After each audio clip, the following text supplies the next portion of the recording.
ദേ ഈ കോലത്തിരിക്കുന്ന പഴമുണ്ടെങ്കിൽ ഈ കോലത്തിലാക്കിയെടുക്കാം. No sugar, no maida, no oven, banana chocolate cake. അപ്പോൾ ആദ്യം നമുക്ക് നല്ല പഴുത്ത പഴം നമുക്കൊന്ന് മിക്സിയുടെ ജാറിലിട്ടിട്ട് നല്ലതുപോലെ ഒന്ന് അരച്ചെടുക്കുക. അതിൻ്റെ കൂടെ അരക്കപ്പ് പാലും കൂടി ചേർത്തിട്ട് വീണ്ടും ഒന്ന് അരച്ചെടുക്കുക. എന്നിട്ടൊരു ബൗളിലോട്ട് മാറ്റുക. അതിലേക്ക് ഓയിൽ, ശർക്കര പൊടിച്ചതും കൂടി മിക്സ് ചെയ്യുക. വാനില എസൻസും കൂടി ചേർക്കുക. പിന്നെ റാഗിപ്പൊടിയും കോക്കോ പൗഡറും കൂടി ചേർക്കുക. ബേക്കിംഗ് പൗഡറും ബേക്കിംഗ് സോഡയും. നമ്മുടെ ബാറ്റർ ഇവിടെ റെഡി ആയിട്ടുണ്ട്. അരക്കപ്പ് അളവിൽ നമുക്ക് ചോക്കോ ചിപ്സ് ചേർത്ത് കൊടുക്കുക. അതിന് പകരം നിങ്ങൾക്ക് നട്ട്സൊക്കെ വേണമെങ്കിൽ ചേർത്ത് കൊടുക്കുക കേട്ടോ.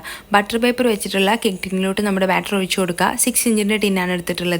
ടാപ്പ് ചെയ്യുക, പ്രീ ഹീറ്റ് ചെയ്ത പാനിൽ വെക്കുക. ഓവൻ ആണെങ്കിൽ 180 ഡിഗ്രിയിൽ നമുക്കൊരു 30 മിനിറ്റ്സും, ഓവൻ അല്ലാത്തതുകൊണ്ട് നമ്മൾ ഒരു 40 മിനിറ്റ്സുമാണ് ലോ ഫ്ലെയിമിൽ വെക്കുന്നത്. അപ്പോൾ ഇന്ന പോലെ കുട്ടികൾക്ക് ഷുഗറും മൈദയും കൊടുക്കുമ്പോൾ കുറച്ച് ഗിൽറ്റ് തോന്നുന്നവരാണെങ്കിൽ, അല്ലെങ്കിൽ വല്ലാണ്ട് ഗിൽറ്റ് തോന്നുന്നവരാണെങ്കിൽ ഇത് ധൈര്യമായിട്ട് കുട്ടികൾക്ക് ഉണ്ടാക്കി നോക്കി. മാത്രമല്ല ആ കോലത്തിലിരിക്കുന്ന പഴമുണ്ടെങ്കിൽ ചിലവാക്കാനുള്ള ഒരു വഴി കൂടിയല്ലേ.